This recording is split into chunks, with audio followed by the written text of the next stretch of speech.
चंदा के तट पर बहुत से छतनारे वृक्षों की छाया है, किंतु मैं प्रायः मुचकुंद के नीचे ही जाकर टहलता बैठता और कभी कभी चांदनी में ऊँघने भी लगता। वही मेरा विश्राम था। वहाँ मेरी एक सहचरी भी थी, किंतु वह कुछ बोलती न थी। वह रहट्टों की बनी हुई मुसदानी सी एक झोपड़ी थी, जिसके नीचे पहले सथिया मुसहरिन का मोटा सा काला लड़का पेट के बल पड़ा रहता था। दोनों कलाइयों पर सिर टेके हुए भगवान की अनंत करुणा को प्रणाम करते हुए उसका चित्र आंखों के सामने आ जाता। मैं सथिया को कभी कभी कुछ दे देता था, पर वह नहीं के बराबर। उसे तो मजूरी करके जीने में सुख था। अन्य मुसहरों की तरह अपराध करने में वह चतुर न थी। उसको मुसहरों की बस्ती से दूर रहने में सुविधा थी। वह मुचकुंद के फल इकट्ठे करके बेचती, सेमर की रुई बिन लेती, लकड़ी के गट्ठे बटोर कर बेचती, पर उसके इन सब व्यापारों में कोई और सहायक न था। एक दिन वह मर ही तो गई। तब भी कलाई पर से सिर उठाकर करवट बदलकर अंगड़ाई लेते हुए कलुआ ने केवल एक जम्हाई ली थी। मैंने सोचा, स्नेह, माया, ममता, इन सबों की भी एक घरेलू पाठशाला है, जिसमें उत्पन्न होकर शिशु धीरे धीरे इनके अभिनय की शिक्षा पाता है। उसकी अभिव्यक्ति के प्रकार और विशेषता से वह आकर्षक होता है सही, किंतु माया ममता किस प्राणी के हृदय में न होगी। मुसहरों को पता लगा, वे कल्लू को ले गए। तब से इस स्थान की निर्जनता पर गरिमा का एक और रंग चढ़ गया। मैं अब भी तो वहीं पहुंच जाता हूँ। बहुत घूम फिर कर भी जैसे मुचकुंद की छाया की ओर खींच जाता हूँ। आज के प्रभात में कुछ अधिक सरसता थी। मेरा हृदय हल्का हल्का सा हो रहा था। पवन में मादक सुगंध और शीतलता थी। ताल पर नाचती हुई लाल लाल किरणें वृक्षों के अंतराल से बड़ी सुहावनी लगती थीं। मैं परजाते के सौरभ में अपने सिर को धीरे धीरे हिलाता हुआ कुछ गुनगुनाता चला जा रहा था। सहसा मुचकुंद के नीचे मुझे धुआं और कुछ मनुष्यों की चहल पहल का अनुमान हुआ। मैं कुतूहल से उसी ओर बने लगा। वहां कभी एक सराय भी थी, अब उसका ध्वंस बच रहा था। दो एक कोठरियां थीं, किंतु पुरानी प्रथा के अनुसार अब भी वहीं पर पथिक ठहरते।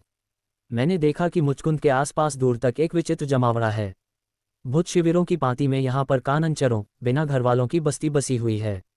सृष्टि को आरंभ हुए कितना समय बीत गया, किंतु इन अभागों को कोई पहाड़ की तलहटी या नदी की घाटी बसाने के लिए प्रस्तुत न हुई और न इन्हें कहीं घर बनाने की सुविधा ही मिली। वे आज भी अपने चलते फिरते घरों को जानवरों पर लादे हुए घूमते ही रहते हैं। मैं सोचने लगा, ये सभ्य मानव समाज के विद्रोही हैं, तो भी इनका एक समाज है। सभ्य संसार के नियमों को कभी न मानकर भी इन लोगों ने अपने लिए नियम बनाए हैं। किसी भी तरह जिनके पास कुछ है उनसे ले लेना और स्वतंत्र होकर रहना। इनके साथ सदैव आज के संसार के लिए विचित्रतापूर्ण संग्रहालय रहता है। ये अच्छे घुड़सवार और भयानक व्यापारी हैं। अच्छा, ये लोग कठोर परिश्रमी और संसार यात्रा के उपयुक्त प्राणी हैं। फिर इन लोगों ने कहीं बसना, घर बनाना क्यों नहीं पसंद किया? मैं मन ही मन सोचता हुआ धीरे धीरे उनके पास होने लगा। कुतूहल ही तो था। आज तक इन लोगों के संबंध में कितनी ही बातें सुनता आया था। जब निर्जन चंदा का ताल मेरे मनोविनोद की सामग्री हो सकता है, तब आज उसका बसा हुआ तट मुझे क्यों न आकर्षित करता। मैं धीरे धीरे मुचकुंद के पास पहुंच गया। एक डाल से बंधा हुआ एक सुंदर बछेड़ा हरी हरी दूब खा रहा था और लहंगा कुर्ता पहने, रुमाल सिर से बांधे हुए एक लड़की उसकी पीठ सूखे घास के मट्टे से मल रही थी। मैं रुक कर देखने लगा। उसने पूछा, घोड़ा लोगे बाबू? नहीं कहते हुए मैं आगे बढ़ा था कि एक तरुणी ने झोपड़े से सिर निकाल कर देखा। वह बाहर निकल आए। उसने कहा, आप पढ़ना जानते हैं? हाँ, जानता तो हूँ। हिंदुओं की चिट्ठी आप पढ़ लेंगे। मैं उसके सुंदर मुख को कला की दृष्टि से देख रहा था। कला की दृष्टि, ठीक तो बौद्ध कला, गांधार कला, द्रविड़ों की कला इत्यादि नाम से भारतीय मूर्ति सौंदर्य के अनेक विभाग जो है, जिससे गधन का अनुमान होता है। मेरे एकांत जीवन को बिताने की सामग्री में इस तरह का जड़ सौंदर्य बोध भी एक स्थान रखता है। मेरा हृदय सजीव प्रेम से कभी आप्लुत नहीं हुआ था। मैं इस मूक सौंदर्य से ही कभी कभी अपना मनोविनोद कर लिया करता। चिट्ठी पढ़ने की बात पूछने पर भी मैं अपने मन में निश्चय कर रहा था कि यह वास्तविक गांधार प्रतिमा है या ग्रीस और भारत का इस सौंदर्य में समन्वय है। वह झुंझला कर बोली, क्या नहीं पढ़ सकोगे? चश्मा नहीं है, मैंने सहसा कह किया। यद्यपि मैं चश्मा नहीं लगाता, तो भी स्त्रियों से बोलने में न जाने क्यों मेरे मन में हिचक होती है। मैं उनसे डरता भी था, क्योंकि सुना था कि वे किसी वस्तु को बेचने के लिए प्रायः इस तरह तंग करती हैं कि उनसे दाम पूछने वाले को लेकर ही छूटना पड़ता है। इसमें उनके पुरुष लोग भी सहायक हो जाते हैं, तब वह बेचारा ग्राहक और भी झंझट में फंस जाता। मेरी सौंदर्य की अनुभूति विलीन हो गई।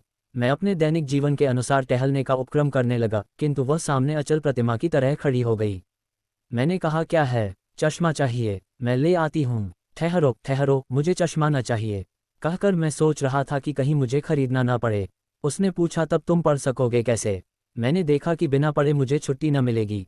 मैंने कहा, ले आओ, देखूं, संभव है कि पढ़ सकूं। उसने अपनी जेब से एक बुरी तरह मुड़ा हुआ पत्र निकाला। मैं उसे लेकर मन ही मन पढ़ने लगा। लैला, तुमने जो मुझे पत्र लिखा था, उसे पढ़कर मैं हंसा भी और दुख तो हुआ ही। हंसा इसलिए कि तुमने दूसरे से अपने मन का ऐसा खुला हुआ हाल क्यों कह दिया। तुम कितनी भोली हो, क्या तुमको ऐसा पत्र दूसरे से लिखवाते हुए हिचक न हुई। तुम्हारा घूमने वाला परिवार ऐसी बातों को सहन करेगा। क्या इन प्रेम की बातों में तुम गंभीरता का तनिक भी अनुभव नहीं करती हो?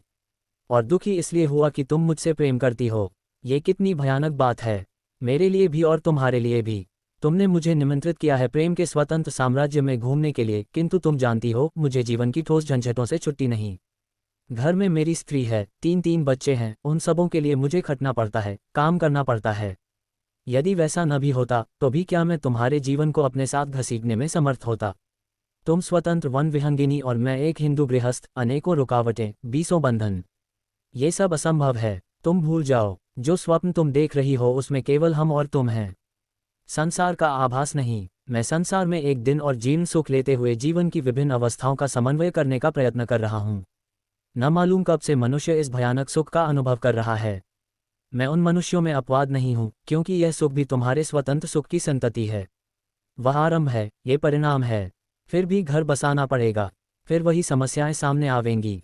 तब तुम्हारा ये स्वप्न भंग हो जाएगा। पृथ्वी ठोस और कनकरीली रह जाएगी, फूल हवा में बिखर जाएंगे, आकाश का विराट मुख समस्त आलोक को पी जाएगा। अंधकार केवल अंधकार में झुंझलाहट भरा पश्चाताप जीवन को अपने डिंकों से क्षत विक्षत कर देगा। इसलिए लैला, भूल जाओ, तुम चारियारी बेचती हो, उससे सुना है चोर पकड़े जाते हैं, किंतु अपने मन का चोर पकड़ना कहीं अच्छा है। तुम्हारे भीतर जो तुमको चुरा रहा है उसे निकाल बाहर करो। मैंने तुमसे कहा था कि बहुत से पुराने सिक्के खरीदूंगा, तुम अब की बार पश्चिम जाओ तो खोज कर ले आना। मैं उन्हें अच्छे दामों पर ले लूंगा, किंतु तुमको खरीदना है, अपने को बेचना नहीं। इसलिए मुझसे प्रेम करने की भूल तुम न करो। हाँ, अब कभी इस तरह पत्र न भेजना, क्योंकि वह सब व्यर्थ है। रामेश्वर, मैं एक सांस में पत्र पढ़ गया, तब तक लैला मेरा मुंह देख रही थी। मेरा पढ़ना कुछ ऐसा ही हुआ जैसे लोग अपने में बर्राते हैं। मैंने उसकी ओर देखते हुए वह कागज उसे लौटा दिया। उसने पूछा, इसका मतलब? वह फिर किसी समय बताऊंगा, अब मुझे जलपान करना है, मैं जाता हूँ, कहकर मैं मुड़ा ही था कि उसने पूछा, आपका घर? बाबू, मैंने चंदा के किनारे अपने सफ़ेद बंगले को दिखा दिया। लैला पत्र हाथ में लिए वहीं खड़ी रही। मैं अपने बंगले की ओर चला, मन में सोचता जा रहा था, रामेश्वर, वही तो रामेश्वरनाथ वर्मा, क्यूरियो मर्चेंट, उसी की लिखावट है। वह तो मेरा परिचित है। मित्र मान लेने में मन को एक तरह की अड़चन है, इसलिए मैं प्रायः अपने कहे जाने वाले मित्रों को भी जब अपने मन में संबोधन करता हूँ तो परिचित ही कहकर। सो भी जब इतना माने बिना काम नहीं चलता। मित्र मान लेने पर मनुष्य उससे शिव के समान आत्मत्याग, बोधिसत्व के सदृश सर्वस्व समर्पण की जो आशा करता है और उसकी शक्ति की सीमा को प्रायः अतिरंजित देखता है। वैसी स्थिति में अपने को डालना मुझे पसंद नहीं, क्योंकि जीवन का हिसाब किताब उस काल्पनिक गणित के आधार पर रखने का मेरा अभ्यास नहीं जिसके द्वारा मनुष्य सबके ऊपर अपना पावना ही निकाल लिया करता है। अकेले जीवन के नियमित व्यय के लिए साधारण पूंजी का ब्याज मेरे लिए पर्याप्त है। मैं सुखी विचरता हूँ। हाँ, मैं जलपान करके कुर्सी पर बैठा हुआ अपनी डाक देख रहा था। उसमें एक लिफाफा ठीक उन्हीं अक्षरों में लिखा हुआ जिनमें लैला का पत्र था निकला। मैं उत्सुकता से खोलकर पढ़ने लगा। भाई श्रीनाथ, तुम्हारा समाचार बहुत दिनों से नहीं मिला। तुम्हें ये जानकर प्रसन्नता होगी कि हम लोग 2 सप्ताह के भीतर तुम्हारे अतिथि होंगे। चंदा की वायु हम लोगों को खींच रही है। मिन्ना तो तंग कर ही रहा है, उसकी माँ को और भी उत्सुकता है। उन सबों को यही सूझी है कि दिन भर ताल में डोंगी पर भोजन न करके हवा खाएंगे और पानी पिएंगे। तुम्हें कष्ट तो न होगा।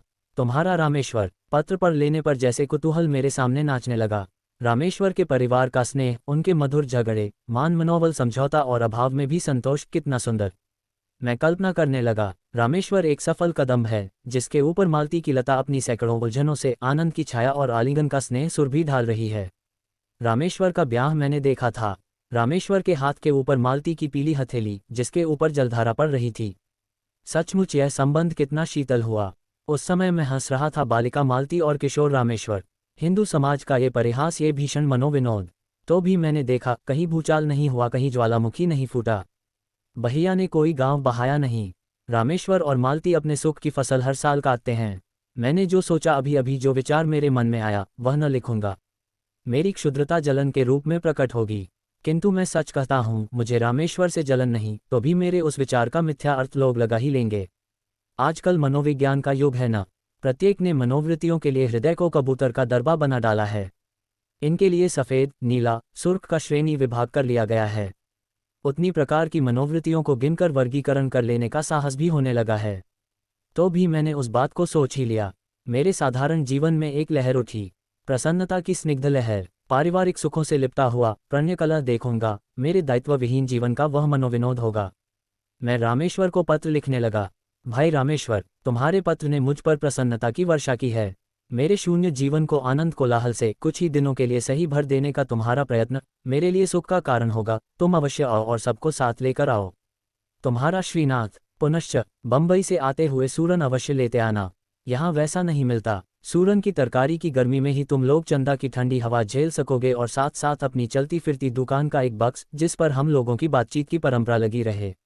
श्रीनाथ। दोपहर का भोजन कर लेने के बाद मैं थोड़ी देर अवश्य लेटता हूँ। कोई पूछता है तो कह देता हूँ कि यह निद्रा नहीं भाई, तंद्रा है। स्वास्थ्य को मैं उसे अपने आराम से चलने देता हूँ। चिकित्सकों से सलाह पूछकर उसमें छेड़छाड़ करना मुझे ठीक नहीं जचता। सच बात तो यह है कि मुझे वर्तमान युग की चिकित्सा में वैसा ही विश्वास है जैसे पाश्चात्य पुरातत्वज्ञों की खोज पर। जैसे वे सांची और अमरावती के स्तंभ तथा शिल्प के चिन्हों में वस्त्र पहनी हुई मूर्तियों को देखकर ग्रीक शिल्पकला का आभास पा जाते हैं और कल्पना कर बैठते हैं कि भारतीय बौद्ध कला ऐसी हो ही नहीं सकती, क्योंकि वे कपड़ा पहनना जानते ही न थे। फिर चाहे आप त्रिपिटक से ही प्रमाण क्यों न दें कि बिना अंतर्वासिक चीवर इत्यादि के भारत का कोई भी भिक्षु नहीं रहता था, पर वे कब मानने वाले।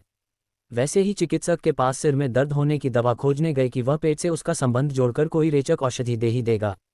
बेचारा कभी न सोचेगा कि कोई गंभीर विचार करते हुए जीवन की किसी कठिनाई से टकराते रहने से भी पीड़ा हो सकती है।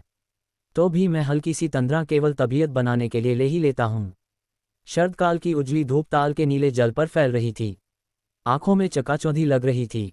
मैं कमरे में पड़ा अंगड़ाई ले रहा था। दुलारे ने आकर कहा, ईरानी नहीं बलूची आए हैं। मैंने पूछा, कैसे ईरानी और बलूची? वही जो मूंगा फिरोजा चार्यारी बेचते हैं, सिर में रुमाल बांधे हुए। मैं उठ खड़ा हुआ। दालान में आकर देखता हूँ तो एक 20 बरस के युवक के साथ लैला, गले में चमड़े का बेग, पीठ पर चोटी, छींट का रुमाल, एक निराला आकर्षक चित्र। लैला ने हंसकर पूछा, बाबू चार्यारी लोगे? चार्यारी? हाँ बाबू चार्यारी। इसके रहने से इसके पास सोना अशर्फी रहेगा, थैली कभी खाली न होगी। और बाबू, इससे चोरी का माल बहुत जल्द पकड़ा जाता है। साथ ही युवक ने कहा, ले लो बाबू, असली चार्यारी, सोना का चार्यारी। एक बाबू के लिए लाया था, वह मिला नहीं। मैं अब तक उन दोनों की सुरमीली आंखों को देख रहा था। सुरमे का घेरा गोरे गोरे मुंह पर आंख की विस्तृत सत्ता का स्वतंत्र साक्षी था। पतली लंबी गर्दन पर खिलौने सा मुंह टपाटप बोल रहा था। मैंने कहा, मुझे तो चार्यारी नहीं चाहिए, किंतु वहां सुनता कौन है। दोनों सीढ़ी पर बैठ गए थे और लैला अपना बेग खोल रही थी। कई पोटलियां निकलीं। सहसा लैला के मुंह का रंग उड़ गया। वह घबराकर कुछ अपनी भाषा में कहने लगी। युवक उठ खड़ा हुआ। मैं कुछ न समझ सका, वह चला गया। अब लैला ने मुस्कराते हुए बेग में से वही पत्र निकाला। मैंने कहा, इसे तो मैं पढ़ चुका हूँ।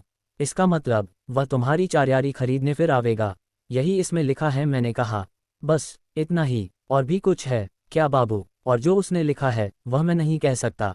क्यों बाबू, क्यों न कह सकोगे? बोलो। लैला की वाणी में पुचकार, दुलार, जिकी और आज्ञा थी। ये सब बात मैं नहीं। बीच में ही बात काट कर उसने कहा, नहीं क्यों? तुम जानते हो नहीं बोलोगे। उसने लिखा है, मैं तुमको प्यार करता हूँ। लिखा है बाबू। लैला की आंखों में स्वर्ग हंसने लगा। वह फुर्ती से पत्र मोड़कर रखती हुई हंसने लगी। मैंने अपने मन में कहा, अब ये पूछेगी वह कब आवेगा, कहाँ मिलेगा। किंतु लैला ने ये सब कुछ नहीं पूछा।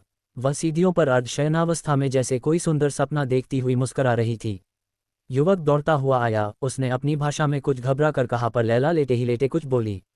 युवक भी बैठ गया। लैला ने मेरी ओर देखकर कहा, तो बाबू वह आवेगा, मेरी चार्यारी खरीदेगा। गुल से भी कह दो। मैंने समझ लिया कि युवक का नाम गुल है।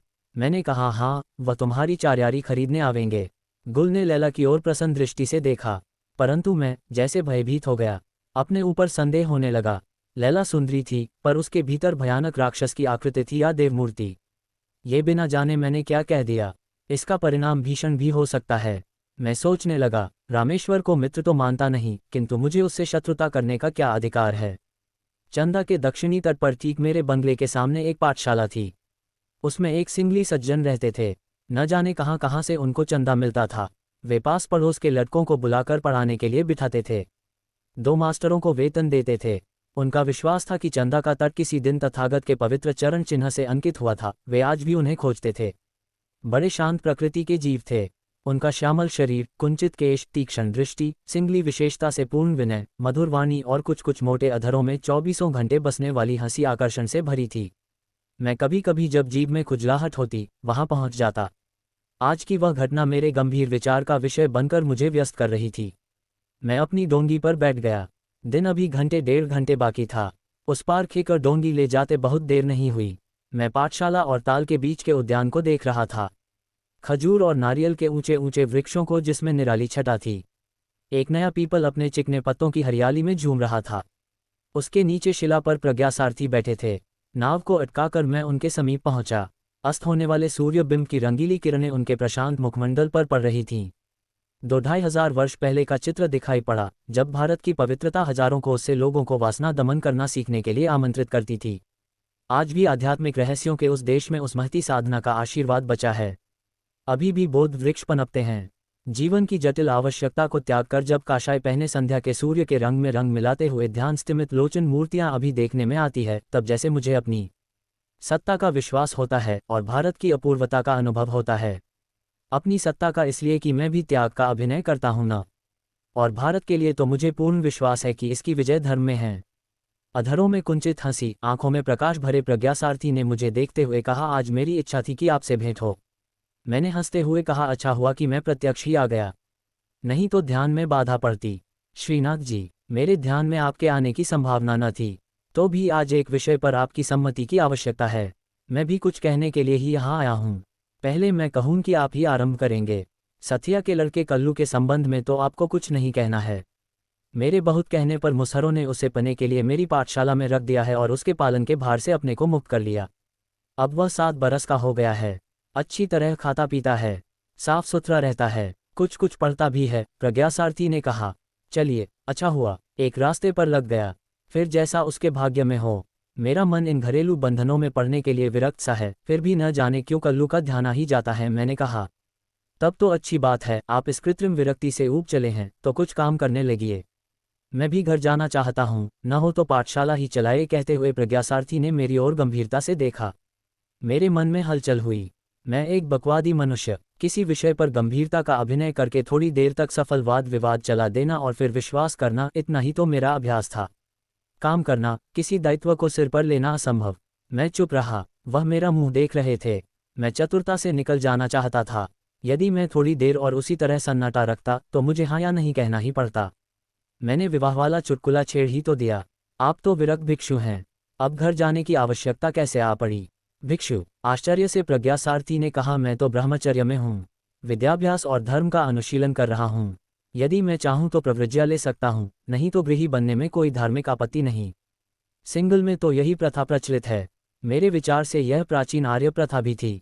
मैं गार्हस्थ्य जीवन से परिचित होना चाहता हूँ। तो आप ब्याह करेंगे? क्यों नहीं, वही करने तो जा रहा हूँ। देखता हूँ, स्त्रियों पर आपको पूर्ण विश्वास है। अविश्वास करने का कारण ही क्या है? इतिहास में, आख्यायिकाओं में कुछ स्त्रियों और पुरुषों का दुष्ट चरित्र पका मुझे अपने और अपनी भावी सहधर्मिणी पर अविश्वास कर लेने का कोई अधिकार नहीं। प्रत्येक व्यक्ति को अपनी परीक्षा देनी चाहिए। विवाहित जीवन सुखदायक होगा? मैंने पूछा। किसी कर्म को करने के पहले उसमें सुख की ही खोज करना क्या अत्यंत आवश्यक है? सुख तो धर्माचरण से मिलता है, अन्यथा संसार तो दुखमय है ही। संसार के कर्मों को धार्मिकता के साथ करने में सुख की ही संभावना है, किंतु ब्याह जैसे कर्म से तो सीधा सीधा स्त्री से संबंध है। स्त्री कितनी विचित्र पहेली है, इसे जानना सहज नहीं, बिना जाने ही उससे अपना संबंध जोड़ लेना कितनी बड़ी भूल है। ब्रह्मचारी जी, मैंने हंसकर कहा, भाई तुम बड़े चतुर हो, खूब सोच समझकर परख कर तब संबंध जोड़ना चाहते हो न, किंतु मेरी समझ में संबंध हुए बिना परखने का दूसरा उपाय नहीं। प्रज्ञासारथी ने गंभीरता से कहा। मैं चुप होकर सोचने लगा। अभी अभी जो मैंने एक कांड का बीजारोपण किया है, वह क्या लैला के स्वभाव से परिचित होकर? मैं अपनी मूर्खता पर मन ही मन तिल मिला उठा। मैंने कल्पना से देखा, लैला प्रतिहिंसा भरी एक भयानक राक्षसी है। यदि वह अपने जाति स्वभाव के अनुसार रामेश्वर के साथ बदला लेने की प्रतिज्ञा कर बैठे, तब क्या होगा? प्रज्ञासारथी ने फिर कहा, मेरा जाना तो निश्चित है। ताम्रपर्णी की तरंग मालाएं मुझे बुला रही हैं।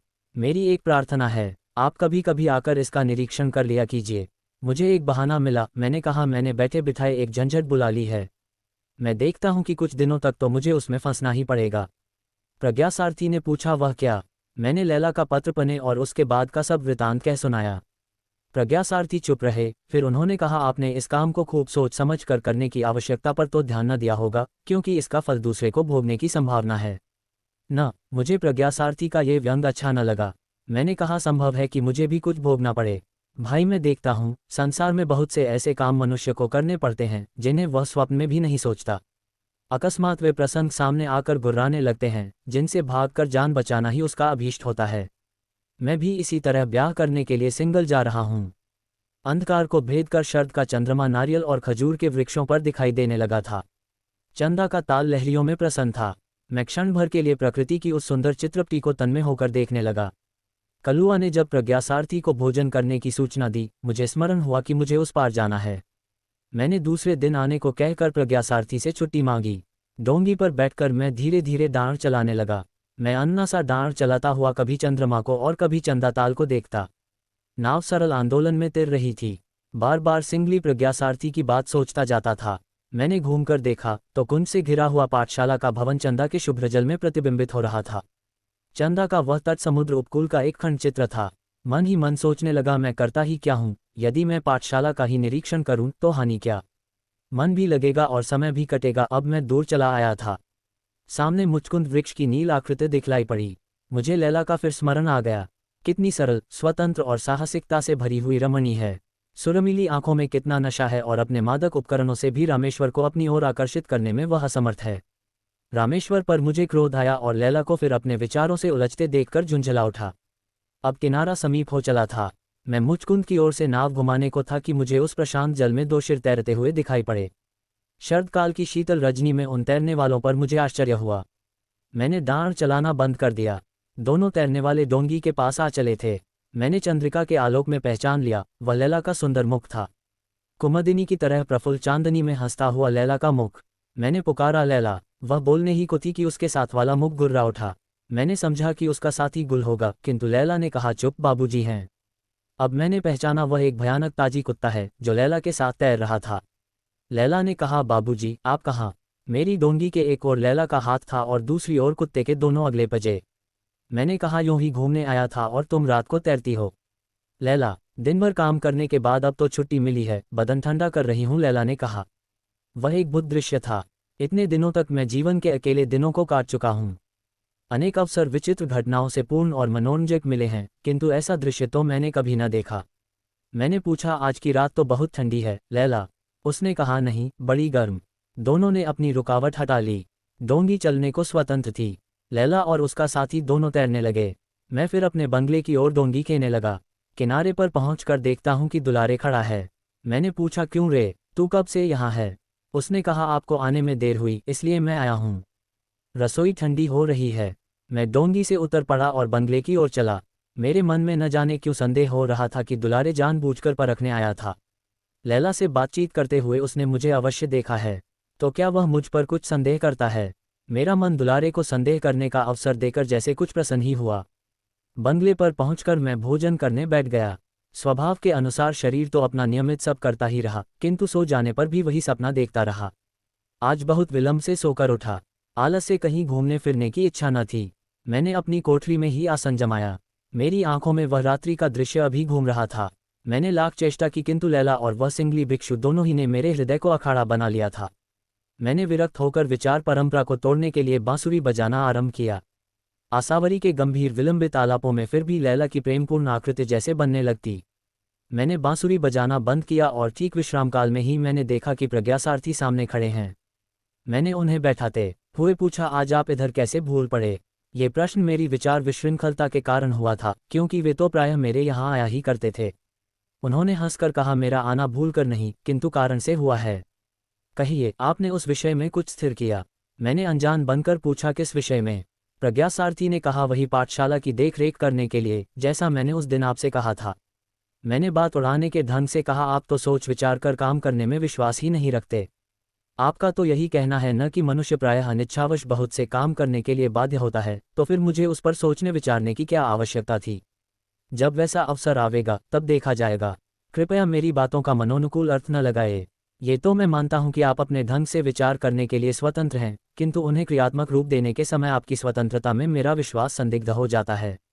प्रायः देखा जाता है, हम लोग क्या करने जाकर क्या कर बैठते हैं, तो भी हम उसकी जिम्मेदारी से छूटते नहीं। मान लीजिए कि लैला के हृदय में एक दुराशा उत्पन्न करके आपने रामेश्वर के जीवन में अड़चन डाल दी है। संभव है ये घटना साधारण न रहकर कोई भीषण कांड उपस्थित कर सकती है और आपका मित्र अपने अनिष्ट करने वाले को न भी पहचान सके, तो क्या आप अपने ही मन के सामने इसके लिए अपराधी न ठहरेंगे? प्रज्ञासारथी की ये बातें मुझे बेढंगी सी जान पड़ी, क्योंकि उस समय मुझे उनका आना और मुझे उपदेश देने का ढोंग रचना असह्य होने लगा। मेरी इच्छा होती थी कि वे किसी तरह भी यहाँ से चले जाते, तो भी मुझे उन्हें उत्तर देने के लिए इतना तो कहना ही पड़ा कि आप कच्चे अदृष्टवादी हैं। आपके जैसा विचार रखने पर मैं तो इसे इस तरह सुलझाऊंगा कि अपराध करने में और दंड देने में मनुष्य एक दूसरे का सहायक होता है। हम आज जो किसी को हानि पहुंचाते हैं या कष्ट देते हैं, वह इतने ही के लिए नहीं कि उसने मेरी कोई बुराई की है। हो सकता है कि मैं उसके किसी अपराध का ये दंड समाज व्यवस्था के किसी मौलिक नियम के अनुसार दे रहा हूँ। फिर चाहे मेरा ये दंड देना भी अपराध बन जाए और उसका फल भी मुझे भोगना पड़े। मेरे इस कहने पर प्रज्ञासारथी ने हंस दिया और कहा, श्रीनाथ जी, मैं आपकी दंड व्यवस्था ही तो करने आया हूँ। आप अपने बेकार जीवन को मेरी बेगाड़ में लगा दीजिए। मैंने पिंड छुड़ाने के लिए कहा, अच्छा 3 दिन सोचने का अवसर दीजिए। प्रज्ञासारथी चले गए और मैं चुपचाप सोचने लगा। मेरे स्वतंत्र जीवन में माँ के मर जाने के बाद ये दूसरी उलझन थी। निश्चिंत जीवन की कल्पना का अनुभव मैंने इतने दिनों तक कर लिया था। मैंने देखा कि मेरे निराश जीवन में उल्लास का छींटा भी नहीं। ये ज्ञान मेरे हृदय को और भी स्पर्श करने लगा। मैं जितना ही विचारता था उतना ही मुझे निश्चिंतता और निराशा का अभेद दिखलाई पड़ता था। मेरे आलसी जीवन में सक्रियता की प्रतिध्वनि होने लगी, तो भी काम न करने का स्वभाव मेरे विचारों के बीच में जैसे व्यंग से मुस्करा देता था। 3 दिनों तक मैंने सोचा और विचार किया। अंत में प्रज्ञासारथी की विजय हुई, क्योंकि मेरी दृष्टि में प्रज्ञासारथी का काम नाम के लिए तो अवश्य था, किंतु करने में कुछ भी नहीं के बराबर। मैंने अपना हृदय दृढ़ किया और प्रज्ञासारथी से जाकर कह दिया कि मैं पाठशाला का निरीक्षण करूंगा, किंतु मेरे मित्र आने वाले हैं और जब तक यहाँ रहेंगे तब तक तो मैं अपना बंगला न छोड़ूंगा, क्योंकि यहाँ उन लोगों के आने से आपको असुविधा होगी। फिर जब वे लोग चले जाएंगे तब मैं यहीं आकर रहने लगूंगा। मेरे सिंधली मित्र ने हंसकर कहा, अभी तो 1 महीने यहाँ मैं अवश्य रहूंगा। यदि आप अभी से यहाँ चले आवें तो बड़ा अच्छा हो, क्योंकि मेरे रहते यहाँ का सब प्रबंध आपकी समझ में आ जाएगा। रह गई मेरी असुविधा की बात, सो तो केवल आपकी कल्पना है। मैं आपके मित्रों को यहाँ देखकर प्रसन्न ही होऊंगा। जगह की कमी भी नहीं। मैं अच्छा कहकर उनसे छुट्टी लेने के लिए उठ खड़ा हुआ, किंतु प्रज्ञासारथी ने मुझे फिर से बैठाते हुए कहा, देखिए श्रीनाथ जी, ये पाठशाला का भवन पुनर्तः आपके अधिकार में रहेगा। भिक्षुओं के रहने के लिए तो संघाराम का भाग अलग है ही, और उसमें जो कमरे अभी अधूरे हैं उन्हें शीघ्र ही पूरा कराकर तब मैं जाऊंगा, और अपने संघ से मैं इसकी पक्की लिखा पढ़ी कर रहा हूं कि आप पाठशाला के आजीवन अवैतनिक प्रधानाध्यक्ष रहेंगे और उसमें किसी को हस्तक्षेप करने का अधिकार न होगा। मैं उस युवक बौद्ध मिशनरी की युक्तिपूर्ण व्यवहारिकता देखकर मन ही मन चकित हो रहा था। एक क्षण भर के लिए उस सिंगली की व्यवहार कुशल बुद्धि से मैं भीतर ही भीतर उब उठा। मेरी इच्छा हुई कि मैं स्पष्ट स्वीकार कर दूं, किंतु न जाने क्यों मैं वैसा न कर सका। मैंने कहा, तो आपको मुझ में इतना विश्वास है कि मैं आजीवन आपकी पाठशाला चलाता रहूंगा? प्रज्ञासारथी ने कहा, शक्ति की परीक्षा दूसरों ही पर होती है। यदि मुझे आपकी शक्ति का अनुभव हो तो कुछ आश्चर्य की बात नहीं। और आप तो जानते ही हैं कि धार्मिक मनुष्य विश्वासी होता है। सूक्ष्म रूप से जो कल्याण ज्योति मानवता में अंतर्निहित है, मैं तो उसमें अधिक से अधिक श्रद्धा करता हूँ। विपथगामी होने पर वही संत होकर के मनुष्य का अनुशासन करती है, यदि उसकी पशुता ही प्रबल न हो गई हो तो। मैंने प्रज्ञासारथी की आंखों से आंख मिलाते हुए देखा, उसमें तीव्र संयम की ज्योति चमक रही थी। मैं प्रतिवाद न कर सका और यह कहते हुए खड़ा हुआ कि अच्छा, जैसा आप कहते हैं वैसा ही होगा। मैं धीरे धीरे बंगले की ओर लौट रहा था। रास्ते में अचानक देखता हूं कि दुलारे दौड़ा हुआ चला आ रहा है। मैंने पूछा, क्या है रे? उसने कहा, बाबूजी, घोड़ा गाड़ी पर बहुत से आदमी आए हैं, वे लोग आपको पूछ रहे हैं। मैंने समझ लिया कि रामेश्वर आ गया। दुलारे से कहा कि तू दौड़ जा, मैं यहीं खड़ा हूँ। उन लोगों को सामान सहित यहीं ले वाला। दुलारे तो बंगले की ओर भागा, किंतु मैं उसी जगह अविचल भाव से खड़ा रहा। मन में विचारों की आंधी उठने लगी। रामेश्वर तो आ गया और वे ईरानी भी यहीं हैं। ओह, मैंने कैसी मूर्खता की। तो मेरे मन को जैसे ढाढ़स हुआ कि रामेश्वर मेरे बंगले में नहीं ठहरता है। इस बौद्ध पाठशाला तक लैला क्यों आने लगी? जैसे लैला को वहां आने में कोई दैवी बाधा हो। फिर मेरा सिर चकराने लगा। मैंने कल्पना की आंखों से देखा कि लैला अबाध गति से चलने वाली एक निर्जनी है। पश्चिम की सर्राटे से भरी हुई वायुतरंग माला है। उसको रोकने की किसमें सामर्थ्य है? और फिर अकेले रामेश्वर ही तो नहीं, उसकी स्त्री भी उसके साथ है। अपनी मूर्खता पूर्ण करनी से मेरा ही दम घुटने लगा। मैं खड़ा खड़ा झील की ओर देख रहा था। उसमें छोटी छोटी लहरियां उठ रही थीं, जिनमें सूर्य की किरणें प्रतिबिंबित होकर आंखों को चौंधिया देती थीं। मैंने आंखें बंद कर लीं। अब मैं कुछ नहीं सोचता था। गाड़ी की घरघराहट ने मुझे सजग किया। मैंने देखा कि रामेश्वर गाड़ी का पल्ला खोलकर वहीं सड़क में उतर रहा है। मैं उससे गले मिल शीघ्रता से कहने लगा, गाड़ी पर बैठ जाओ, मैं भी चलता हूँ। यहीं पास ही चलना है, उसने गाड़ीवान से चलने के लिए कहा। हम दोनों साथ साथ पैदल ही चले। पाठशाला के समीप प्रज्ञासारथी अपनी रहस्यपूर्ण मुस्कुराहट के साथ अगवानी करने के लिए खड़े थे। 2 दिनों में हम लोग अच्छी तरह रहने लगे। घर का कोना कोना आवश्यक चीज़ों से भर गया। प्रज्ञासारथी इसमें बराबर हम लोगों के साथ ही हो रहे थे और सबसे अधिक आश्चर्य मुझे मालती को देखकर हुआ। वह मानो इस जीवन की संपूर्ण गृहस्थी यहाँ सजा कर रहेगी। मालती एक स्वस्थ युवती थी, किंतु दूर से देखने में अपनी छोटी सी आकृति के कारण वह बालिका सी लगती थी। उसकी तीनों संतानें बड़ी सुंदर थीं। मिन्ना 6 बरस का, रज्जन 4 का और कमलो 2 की थी। कमलो सचमुच एक गुड़िया थी। कल्लू का उससे इतना घना परिचय हो गया कि दोनों को एक दूसरे बिना चैन नहीं। मैं सोचता था कि प्राणी क्या स्नेहमय ही उत्पन्न होता है। अज्ञात प्रदेशों से आकर वह संसार में जन्म लेता है, फिर अपने लिए स्नेहमय संबंध बना लेता है, किंतु मैं सदैव इन बुरी बातों से भागता ही रहा। इसे मैं अपना सौभाग्य कहूँ या दुर्भाग्य।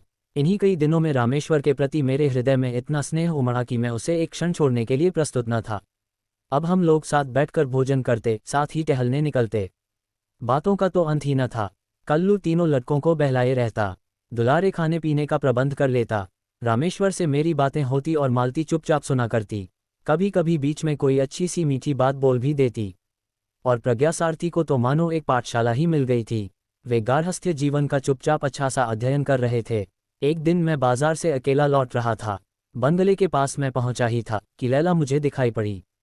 वह अपने घोड़े पर सवार थी। मैं क्षण भर तक विचारता रहा कि क्या करूं। तब तक घोड़े से उतरकर वह मेरे पास चली आई। मैं खड़ा हो गया था। उसने पूछा, बाबूजी, आप कहीं चले गए थे? हाँ, अब इस बंगले में आप नहीं रहते। मैं तुमसे एक बात कहना चाहता हूँ, लैला। मैंने घबरा कर उससे कहा। क्या बाबूजी? वह चिट्ठी है मेरे ही पास। क्यों? मैंने उसमें कुछ झूठ कहा था। झूठ? लैला की आंखों से बिजली निकलने लगी थी। हाँ लैला, उसमें रामेश्वर ने लिखा था कि मैं तुमको नहीं चाहता, मुझे बाल बच्चे हैं। तुम झूठे, दगाबाज, कहती हुई लैला अपनी छुरी की ओर देखती हुई दांत पीसने लगी। मैंने कहा, लैला, तुम मेरा कसूर, तुम मेरे दिल से दिल लगी करते थे। कितने रंज की बात है। वह कुछ न कह सकी, वहीं बैठकर रोने लगी। मैंने देखा कि यह बड़ी आफत है। कोई मुझे इस तरह यहाँ देखेगा तो क्या कहेगा।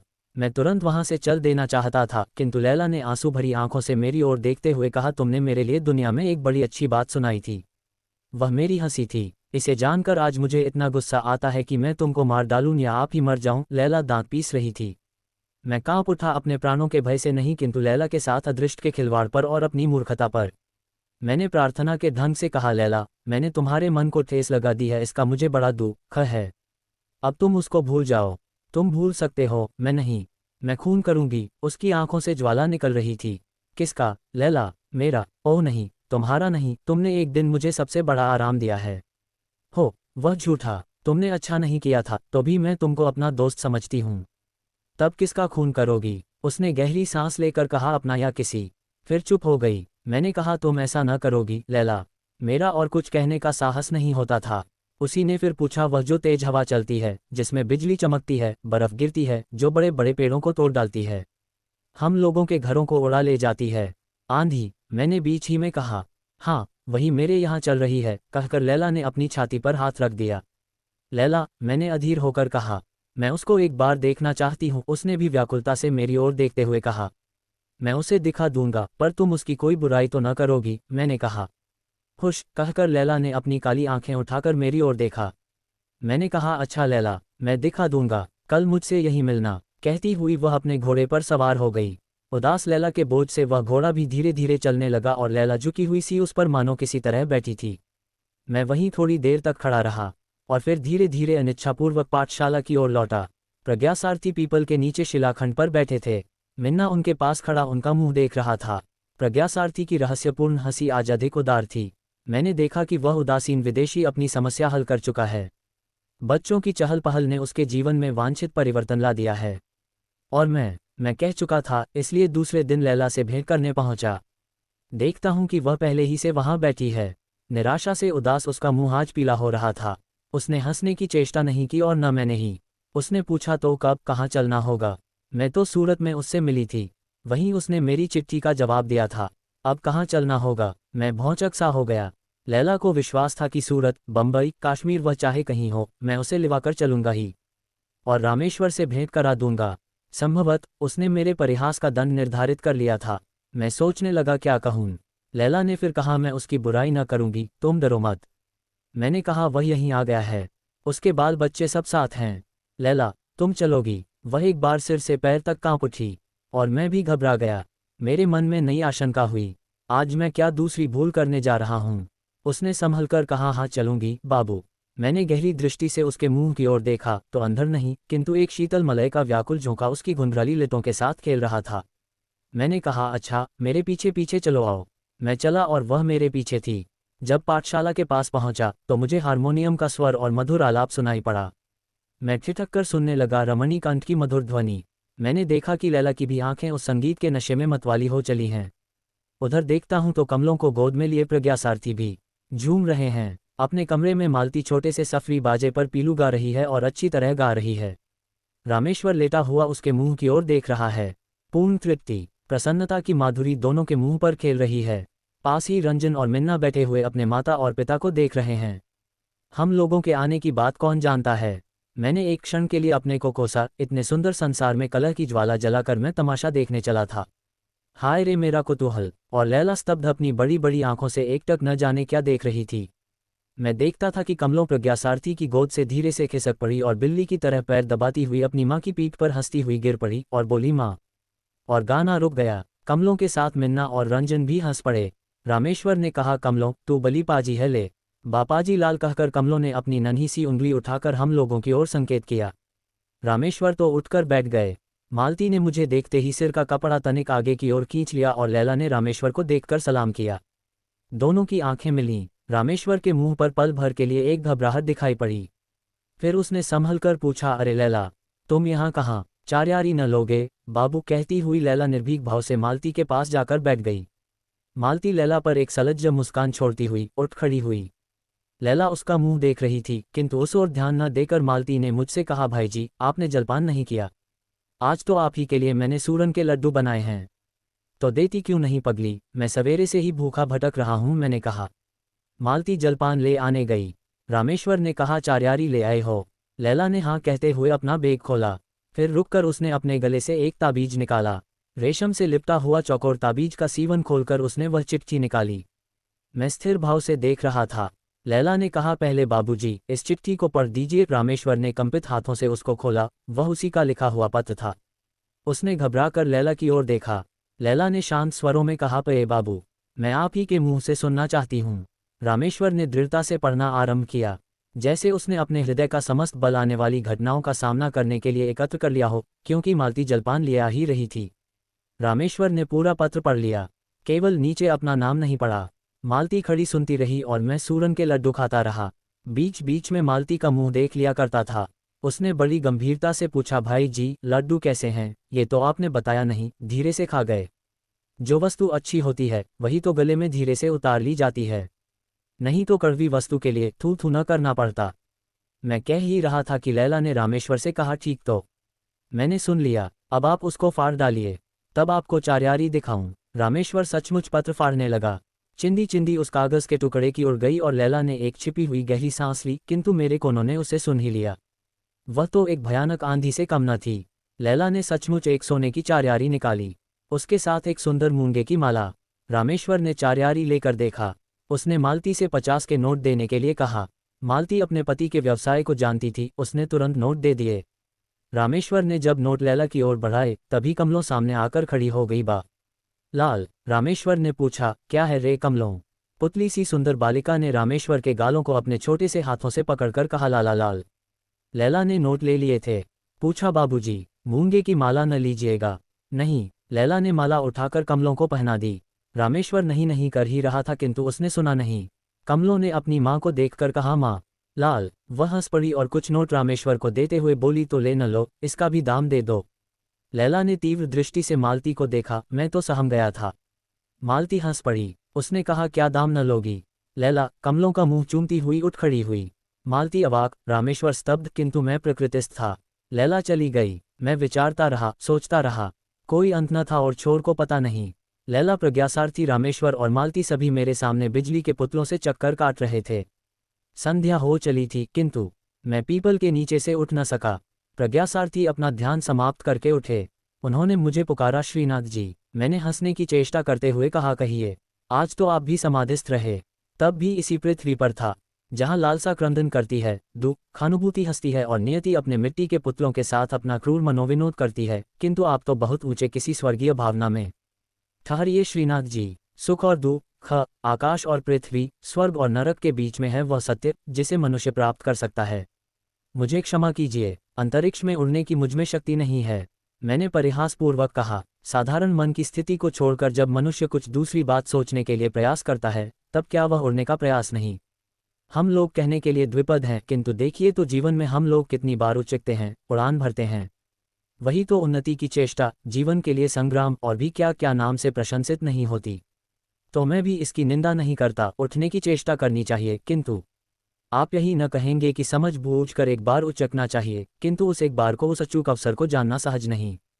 इसीलिए तो मनुष्य को, जो सबसे बुद्धिमान प्राणी है, बार बार धोखा खाना पड़ता है। उन्नति को उसने विभिन्न रूपों में अपनी आवश्यकताओं के साथ इतना मिलाया है कि उसे सिद्धांत बना लेना पड़ा है कि उन्नति का द्वंद्व पतन ही है। संयम का वज्र गंभीर नाद प्रकृति से नहीं सुनते हो। शारीरिक कर्म तो गौण है, मुख्य संयम तो मानसिक है। श्रीनाथ जी, आज लैला का वह मन का संयम क्या किसी महानदी की प्रखर धारा के अचल बांध से कम था? मैं तो देखकर अवाक था। आपकी उस समय विचित्र परिस्थिति रही, फिर भी कैसे सब निर्विघ्न समाप्त हो गया, उसे सोचकर तो मैं अब भी चकित हो जाता हूँ। क्या वह इस भयानक प्रतिरोध के धक्के को संभाल लेगी? लैला के वक्ष स्थल में कितना भीषण अंधर चल रहा होगा, इसका अनुभव हम लोग नहीं कर सकते। मैं अब भी इससे भयभीत हो रहा हूँ। प्रज्ञासारथी चुप रहकर धीरे धीरे कहने लगे, मैं तो कल जाऊंगा। यदि तुम्हारी सम्मति हो तो रामेश्वर को भी साथ चलने के लिए कहूँ। बंबई तक हम लोगों का साथ रहेगा और मालती इस भयावनी छाया से शीघ्र ही दूर हट जाएगी। फिर तो सब कुशल ही है। मेरे त्रस्त मन को शरण मिली। मैंने कहा, अच्छी बात है। प्रज्ञासारथी उठ गए। मैं वहीं बैठा रहा और भी बैठा रहता, यदि मिन्ना और रंजन की किलकारी और रामेश्वर की डांट डपट, मालती की कलछी की खटखट का कोलाहल जोर न पकड़ लेता और कल्लू सामने आकर न खड़ा हो जाता। प्रज्ञासारथी, रामेश्वर और मालती को गए 1 सप्ताह से ऊपर हो गया। अभी तक उस वास्तविक संसार का कोलाहल सुदूर से आती हुई मधुर संगीत की प्रतिध्वनि के समान मेरे कानों में गूंज रहा था। मैं अभी तक उस मादकता को उतार न सका था। जीवन में पहले किसी निश्चिंतता का विराग नहीं, न तो वह बेपरवाही रही। मैं सोचने लगा कि अब मैं क्या करूं, कुछ करने की इच्छा क्यों? मन के कोने से चुटकी लेते कौन पूछ बैठा, किए बिना तो रहा नहीं जाता। करो भी, पाठशाला से क्या मन ऊब चला, उतने से संतोष नहीं होता। और क्या चाहिए, यही तो समझ नहीं सका। नहीं तो ये प्रश्न ही क्यों करता कि अब मैं क्या करूं? मैंने झुंझलाकर कहा। मेरी बातों का उत्तर लेने देने वाला मुस्कराकर हट गया। मैं चिंता के अंधकार में डूब गया। वह मेरी ही गहराई थी जिसकी मुझे थाह न लगी। मैं प्रकृतिस्थ हुआ कब, जब एक उदास और ज्वालामयी तीव्र दृष्टि मेरी आंखों में घुसने लगी। अपने उस अंधकार में मैंने एक ज्योति देखी। मैं स्वीकार करूंगा कि वह लैला थी। इस पर हंसने की इच्छा हो तो हंस लीजिए, किंतु मैं लैला को पा जाने के लिए विकल नहीं था, क्योंकि लैला जिसको पाने की अभिलाषा करती थी वही उसे न मिला, और परिणाम ठीक मेरी आंखों के सामने था। तब मेरी सहानुभूति क्यों जगी? हाँ, वह सहानुभूति थी। लैला जैसे दीर्घ पथ पर चलने वाले मुझ पथिक की चिरसंगिनी थी। उस दिन इतना ही विश्वास करके मुझे संतोष हुआ। रात को कलुआ ने पूछा, बाबूजी, आप घर न चलिएगा? मैं आश्चर्य से उसकी ओर देखने लगा। उसने हट भरी आंखों से फिर वही प्रश्न किया। मैंने हंसकर कहा, मेरा घर तो यही है रे कलुआ। नहीं बाबूजी, जहाँ मिन्ना गए हैं, जहाँ रंजन और जहाँ कमलों गई है, वहीं तो घर है। जहाँ बहूजी गई हैं, जहाँ बाबाजी। हठात प्रज्ञासारथी का मुझे स्मरण हो आया। मुझे क्रोध में कहना पड़ा, कलुआ, मुझे और कहीं घर वर नहीं है। फिर मन ही मन कहा, इस बात को वह बहुत समझता था। सबको घर है, बाबाजी को, बहूजी को, मिन्ना को, सबको है, आपको नहीं है। उसने ठुनकते हुए कहा, किंतु मैं अपने ऊपर झुंझला रहा था। मैंने कहा, बकवाद न कर, जा सो रह, आजकल तू पढ़ता नहीं। कलुआ सिर झुकाए व्यथा भरे वक्ष स्थल को दबाए अपने बिछौने पर जा पड़ा, और मैं उस निस्तब्ध रात्रि में जागता रहा। खिड़की में से झील का आंदोलित जल दिखाई पड़ रहा था और मैं आश्चर्य से अपना ही बनाया हुआ चित्र उसमें देख रहा था। चंदा के प्रशांत जल में एक छोटी सी नाव है जिस पर मालती, रामेश्वर बैठे थे और मैं डाड़ा चला रहा था। प्रज्ञासारथी तीर पर खड़े बच्चों को बहला रहे थे। हम लोग उजली चांदनी में नाव खेते चले जा रहे थे। सहसा चित्र में एक और मूर्ति का प्रादुर्भाव हुआ। वह थी लैला। मेरी आंखें तिलमिला गई। मैं जागता था, सोता था। सवेरा हो गया था। नींद से भरी आंखें नहीं खुलती थीं, तो भी बाहर के कोलाहल ने मुझे जगा दिया। देखता हूँ तो ईरानियों का एक झुंड बाहर खड़ा है। मैंने पूछा क्या है? गुल ने कहा यहाँ का पीर कहाँ है? पीर? मैंने आश्चर्य से पूछा। हाँ वही, जो पीला पीला कपड़ा पहनता था। मैं समझ गया, वे लोग प्रज्ञासारथी को खोजते थे। मैंने कहा वह तो यहाँ नहीं है, अपने घर गए। काम क्या है? एक लड़की को हवा लगी है, यही का कोई आसेब है। पीर को दिखलाना चाहती हूँ, एक अधेड़ स्त्री ने बड़ी व्याकुलता से कहा। मैंने पूछा भाई, मैं तो ये सब कुछ नहीं जानता। वह लड़की कहाँ है? पड़ाव पर, बाबूजी, आप चलकर देख लीजिए। आगे वह कुछ न बोल सकी, किंतु गुल ने कहा बाबू, तुम जानते हो, वही लैला।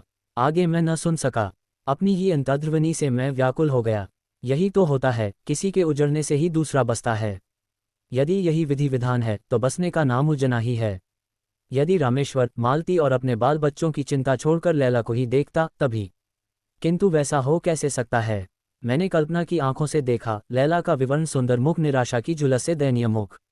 उन ईरानियों से फिर बात न करके मैं भीतर चला गया और तकिए में अपना मुंह छिपा लिया। पीछे सुना, कलुआ डांट बताता हुआ कह रहा है जाओ जाओ, यहाँ बाबा जी नहीं रहते। मैं लड़कों को पढ़ाने लगा। कितना आश्चर्यजनक भयानक परिवर्तन मुझमें हो गया। उसे देखकर मैं ही विस्मित होता था।